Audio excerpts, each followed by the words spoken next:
figure out what the ingredients are that sets you apart within the industry, that makes up your secret sauce. So your personal brand will become like your North Star, and it will guide you when you are questioning which direction to take for yourself and for your clients. It's one of those things that you'll lean back on when times are tough and you don't know which direction to take. You can think, okay, well, how would I do this based on what I know about myself? What direction should I take based on the various pillars that we're going to explore later? So to illustrate this, I want to take you on a little story about where it all began for me. This is me and my brother, Ryan. I'm originally Jill Stramrood, so this is Ryan Stramrood. I don't know if anyone recognizes him, but in 2007, we were working together, and Ryan owned a very successful media brokerage, and we were doing really, really good at at our jobs. We were proper pros. But the problem was that we would start out representing a platform that was really small and unknown, and we would build it into this big commercial asset for the media owner, where the money was pouring in. But the problem with that is that we worked on commission. And as the commission paychecks got bigger and bigger, we became more red flagged by the media owner. And eventually, through no fault of our own, we would be taken off the business because they would move the business in-house because they can pay a junior salesperson to run with us because now they're a big popular brand. So also at the same time, Ryan was embarking on a very personal journey for himself. He was becoming one of the country's top open water and ice swimmers. And he would travel all over the world and go and complete these amazing challenges in the most hospitable environments. And we weren't allowed to say anything on social media, or we had to be very hush-hush about it because he didn't want the clients to see that he wasn't at his desk, you know? So he was out there achieving these amazing things, and then he'd come back and sit at his desk and carry on with his day-to-day. So one day, the inevitable happened with one of our biggest clients. Soccer Laduma was quite a small rag when we started representing it. We represented it for nearly 20 years before Media24 acquired it. And of course, the business was threatened and we were going to lose it, and it was devastating to our business. So I said to Ryan, like, obviously in the conversation, it's just that, like, you know, we spent so much time building these things up. I just want something that's ours, like something that I can really focus on and that I know that's not going to just disappear one day.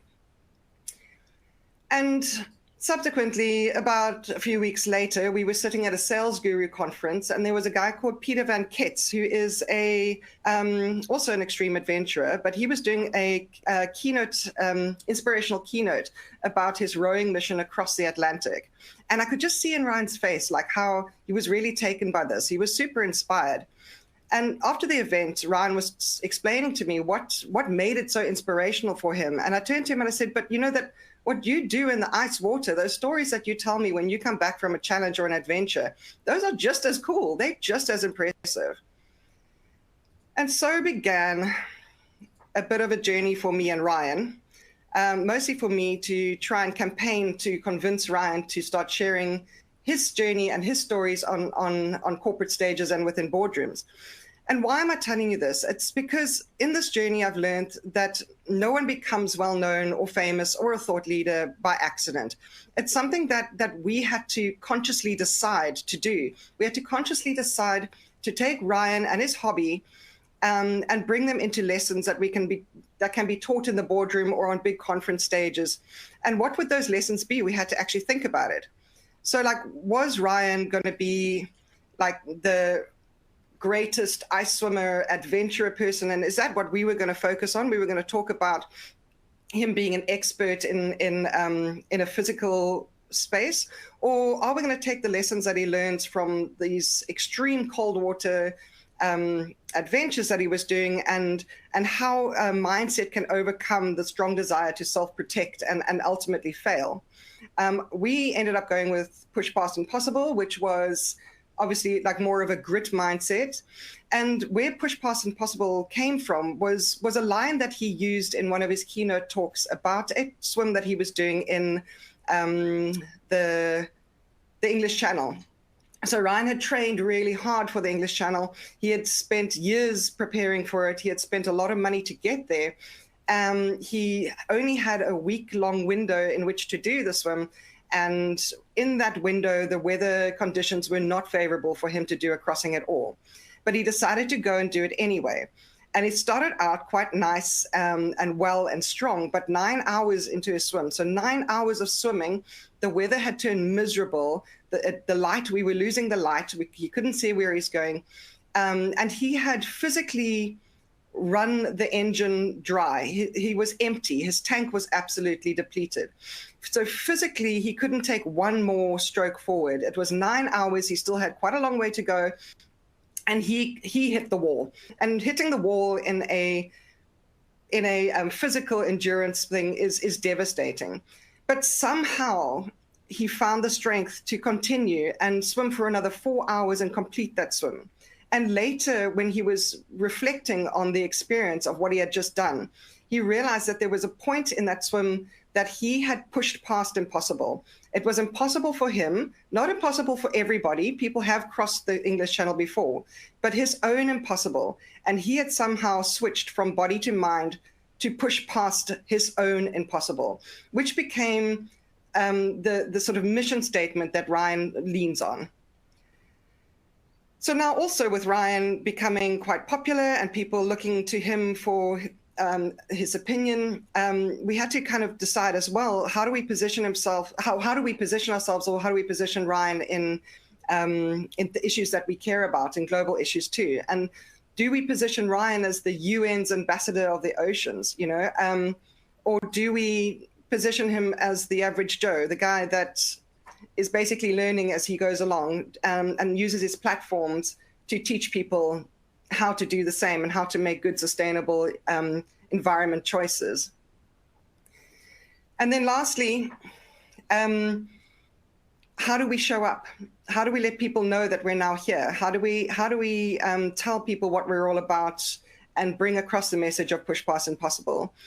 So we built a beautiful website. It's obviously a brochure site where you can go and you can read all up about past swims and press and how to book Ryan, et cetera, et cetera. But then he also shares a lot of his sort of personality and his personal background on Instagram himself. And then he uses LinkedIn to write articles in a series that illustrate the lessons that he can bring to your audience or to your conference through the swimming adventures, because not everybody relates to like an ice swimmer, but they do relate to somebody who has pushed past a difficult challenge and can show you how you can do it as well. And then, of course, as he got more popular and people started to follow him quite a lot, every time he did something newsworthy or of public interest, I would let the press know. So that's how we kicked off Ryan's speaking career. So now I know what you're all saying. Okay, Jill, that's amazing. Like, well done. Epic story, but we're not all ice swimmers. Okay, but what I want to let you know is that we all do have something that we can bring of value to this world. So something that makes us unique and that brings value to our community, our families, and our clients. It's like if the universe was a puzzle and you are this unique shape, and without you, the puzzle is incomplete, but we just need to find out where you fit. Or it's like if the world was a lasagna, how are we the Woolies lasagna? You know, what is that secret sauce? How do they make it like that? Because I know I've tried at home. It's like my kids tell me all the time, I can't. So where do we begin and how do we find the ingredients that make up the secret sauce of ours? I'm actually going to make you do some work now. So if you can grab that pen and paper that we asked for earlier, I want to take you through the 4 pillars of personal discovery. And we are hopefully going to write ourselves a little bit of a mission statement at the end. So grab your pen and papers. You don't have to write anything yet. I just want to take you through the 4 personal branding pillars and what we're going to do. And then I'll let you know when it's time for action, all right? So the personal branding pillars. The first thing we want to do is figure out, what are we going to do this exercise? In what capacity? Are we going to do it in our capacity as a mother, as a business person, as an entrepreneur, as a community member? What are we going to do? So obviously we're all supposed to be on the clock now and we're all supposed to be at work. So I think that we should all do it in my line of work as, and then I want you to insert a job description. So think about what your job description is and what you want to do this exercise for yourself in. Then we're going to talk about expertise. We're going to talk about what is your expertise? So what are you qualified to do? What are your academics or experience that allows you to speak with authority on the subject? The second pillar is unique qualities. What makes us unique in our understanding or abilities in the subject? Am I tech savvy, or do I speak multiple languages? Have I got experience from working in other countries and across cultures? What is unique to me that I can bring to this expertise that not a lot of other people have? And then with your values, who are you as a person? What guides you as a human being? Is it important that you don't harm your environment, or is it important that you're honest and act with integrity and transparency? Or do your religious beliefs strongly influence your values? Is it something that you look to your religion to guide you as well? What are those values? And then lastly, we look at what type of person are you? How do you show up in the world? Are you confident? Are you shy? Are you risk averse, or are you adventurous? Are you strategic and detail oriented? Or are you somebody that just is one of those people that are happy just to see where things land and then take it from there? What type of person are you?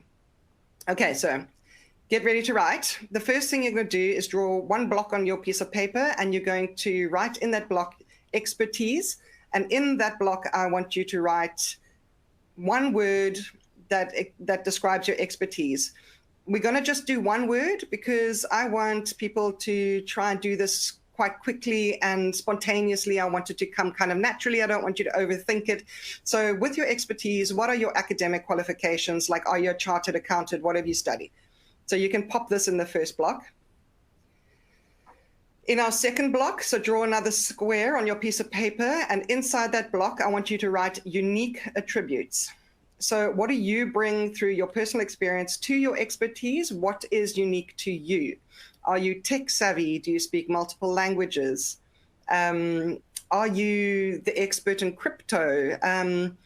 What do you bring? What have you done that makes you different, or something that other people haven't really got right? Or possibly it could be something like, for me, I started out as a graphic designer, but I don't present myself as a graphic designer, but I still use all my graphic design in my expertise. And it is a unique attribute of mine, and it does help me sell my ideas and thoughts and messages better through professionally designed stuff. So what are your unique attributes? The third block, please draw another block on your piece of paper. And in that block, I want you to write values. And in that block, you need to figure out the one word that in your life, what is your moral guideline? Is it transparency?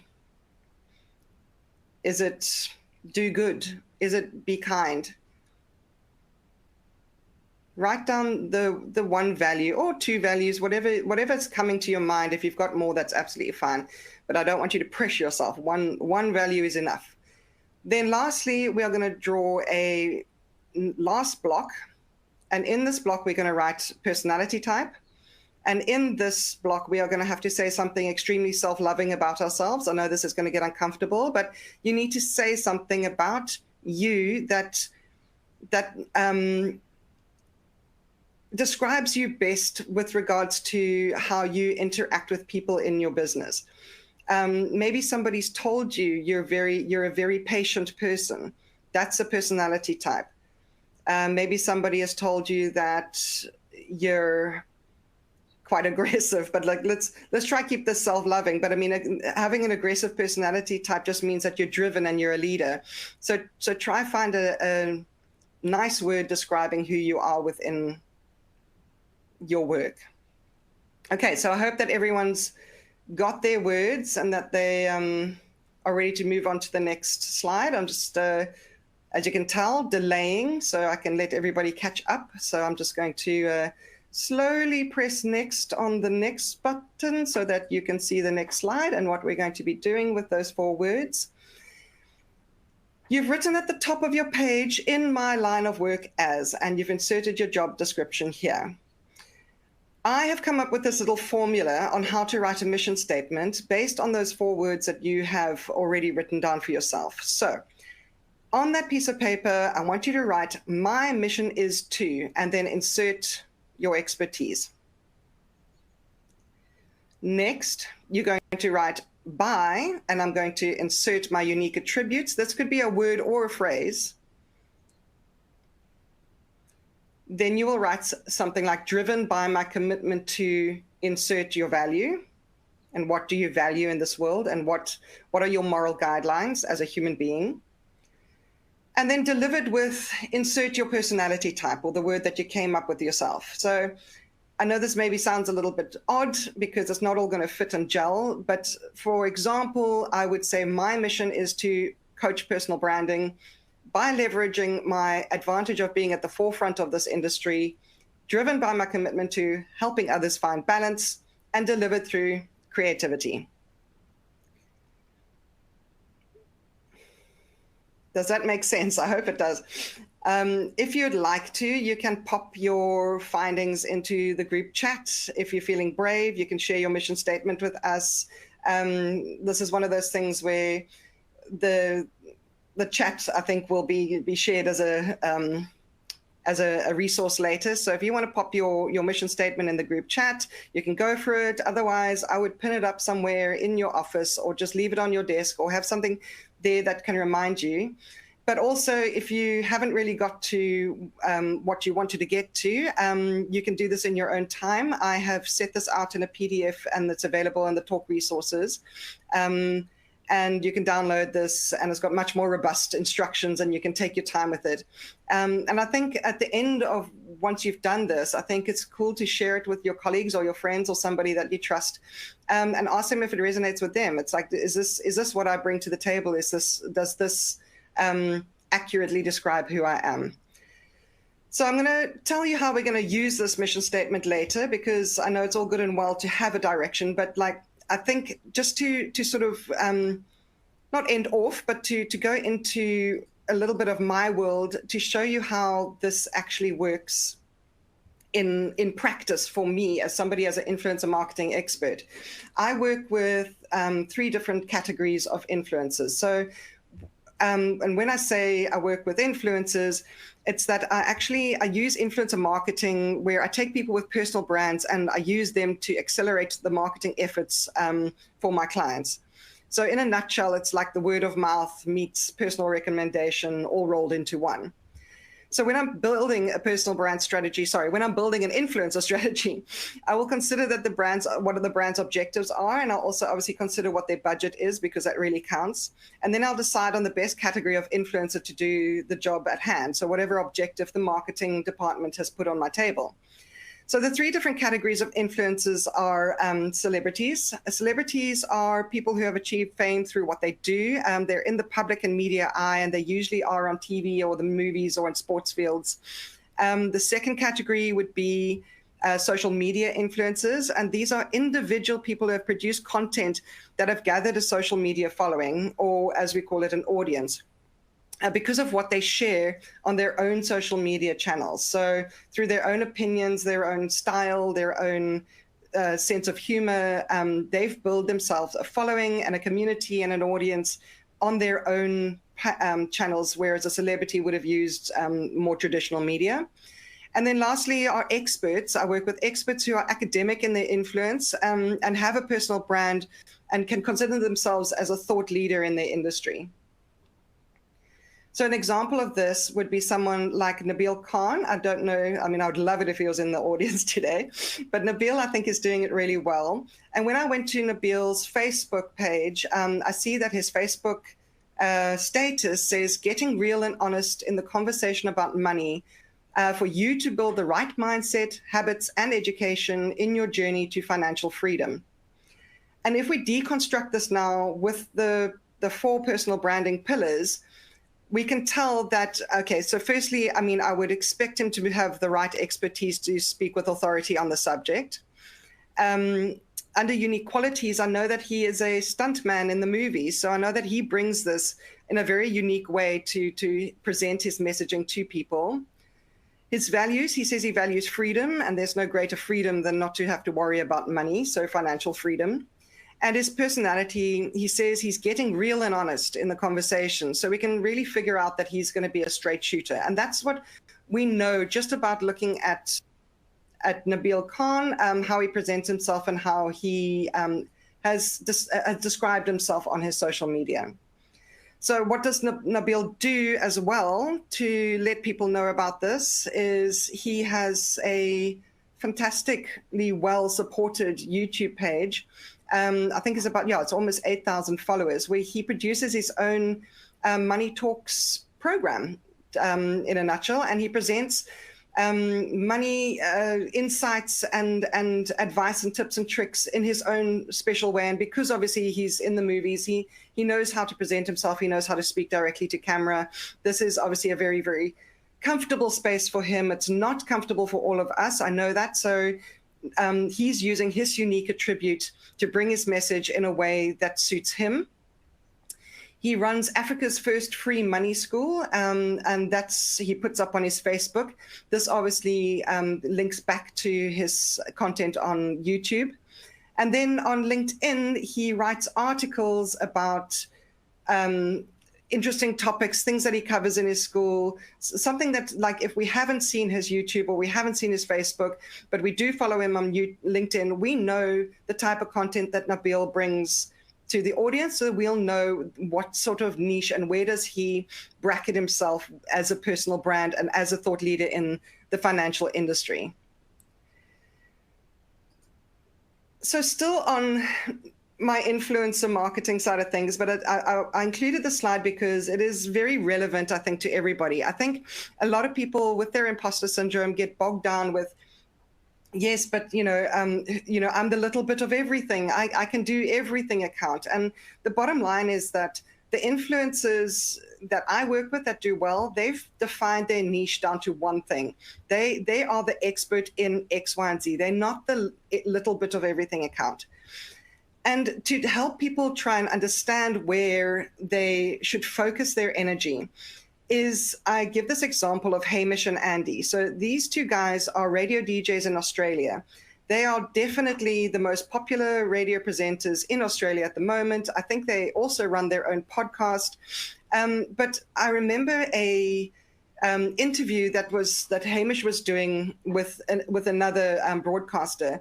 And the broadcaster said, but how do you wake up every morning and make the whole of Australia laugh? And Hamish said, well, I don't have to make the whole of Australia laugh. I just need to make Andy laugh.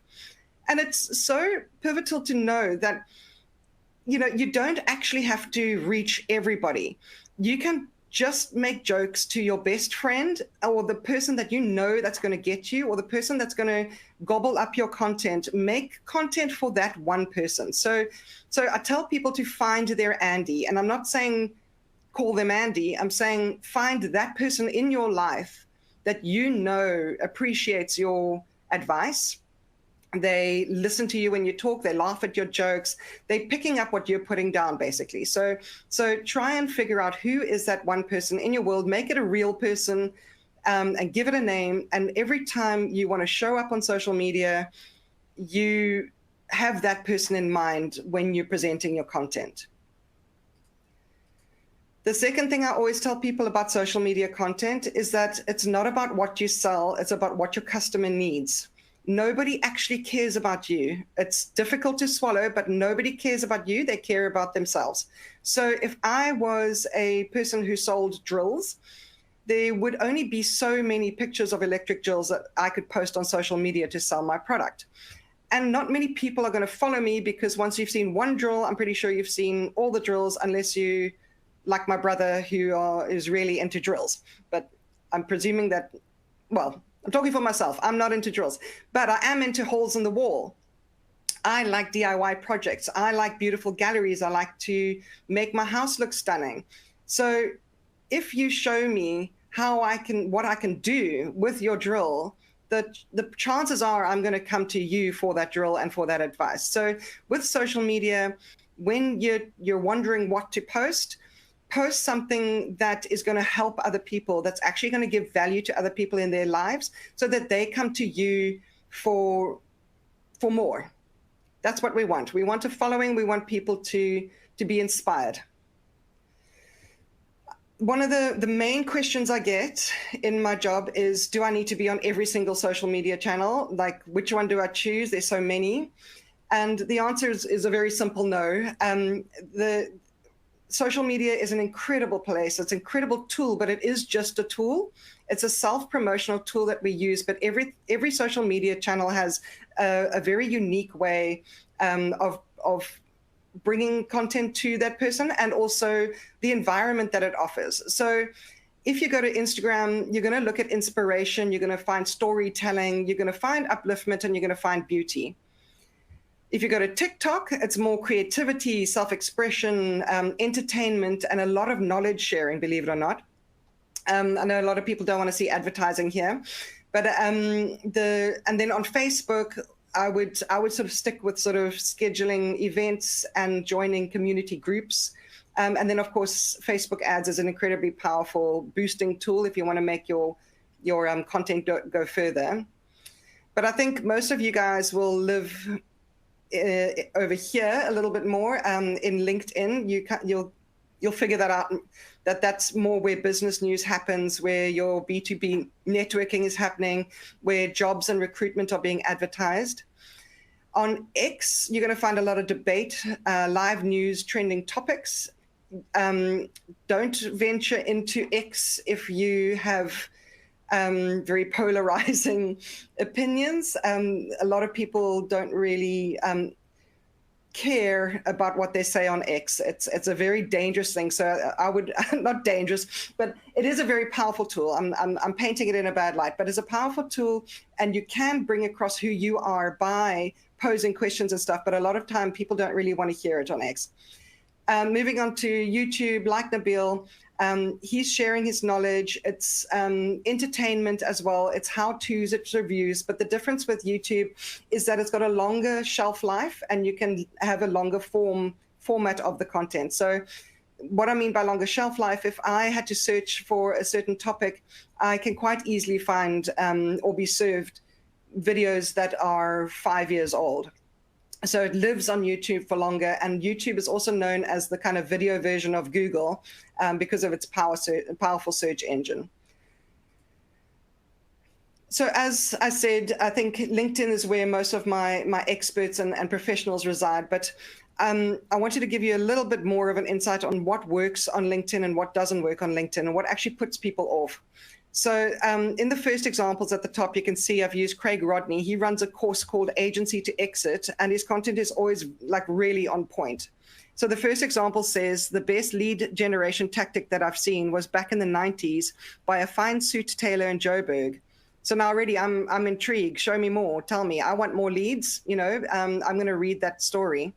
The second example says there is an invisible trap that many agencies fall into, dramatically limits their ability to earn money. Eek! I don't want to limit my ability to earn money. Let me go and have a look at what Craig Rodney says about that. And he puts like a eye-catching graphic that goes with it. On the bottom row, you'll see that there's a guy there that he's shared a picture of himself in an airport lounge. This is unfortunately more often the type of content that I receive on LinkedIn, is because I follow a lot of inspirational speakers, and I feel that it's a very lazy way of telling people that you're very busy and flying all over the place and traveling. It doesn't offer any sort of value to me as a person. I don't get anything from it. It's just noise for me. And if the other one is empty conference rooms, like I'm about to jump on and present my powerful keynote on X, Y, and Z, but they've put a picture there of a completely empty hall with the tech setup and everything there. So that's when you're thinking and when you're posting, think about who's your Andy, firstly, and secondly, think about what value is this offering the person, or am I just making an announcement, which is fine too. You can also make those announcements about I've changed jobs and everything. That's absolutely fine. But when you're consistently posting images of yourself in different countries and different airport lounges and different train stations, it doesn't add value to me, and it's not going to make me feel like you're the expert in your field.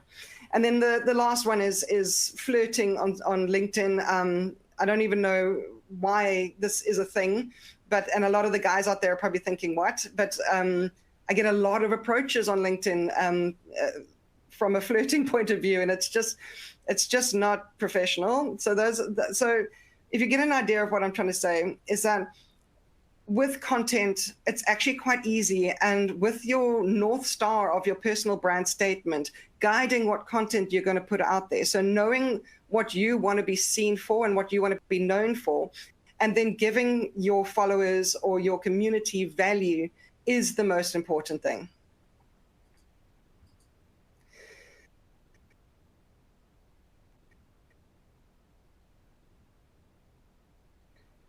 So I had a very cool experience once. We almost finished, by the way, and then we're going to jump onto Q&A. But I had a really interesting experience when Ed Sheeran was here in the country. I was asked if I could find an interview with him for Bridges for Music in Langa. So we all went down to Langa, and I got Zolani Mahola, and Ed Sheeran arrived. And he sat cross-legged on the couch next to Zolani, and he spoke for an hour about he basically just spat the most unbelievable truths. And within these truths, I took one of his learnings was, if you're trying to position yourself and if you're trying to get out there and have people notice you, then show up in places that people don't expect to see you. So we always think like LinkedIn's where we need to be at, but I thought I'd ask this poll question first to see who has actually considered TikTok. So the questions are, you can lock in your answers now. Who in the audience here has a TikTok account? That's the question. And the answers are, I do, but I only watch other people's videos. I don't really post. Number B is I do, and I post regularly. And the next option is I don't, it's for kids. And the last one is I've never heard of TikTok. So lock your thing in now. We're going to jump onto the results. So hopefully you guys are ready to reveal. Tell me A, B, C, or D when it comes to TikTok. What are your feelings?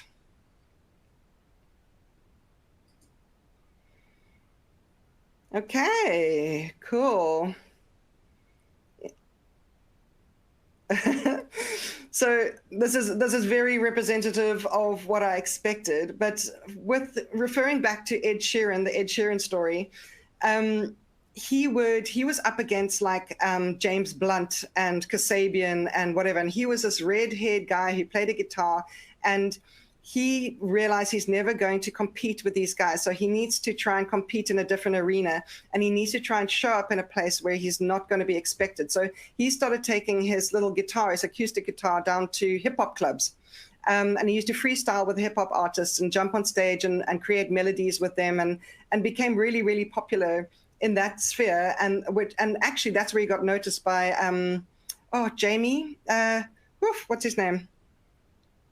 Oh, that really big producer. Anyway, so that's actually where he got spotted. So you never actually know who's going to be in the audience. So try and like show up in places that people aren't going to expect to see you.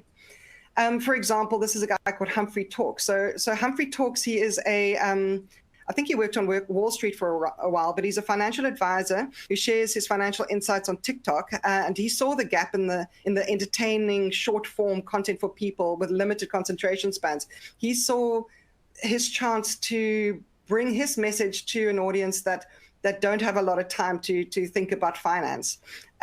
He has more than 3 million followers. And because he breaks down finance into like real life examples, he's really, really well liked and followed.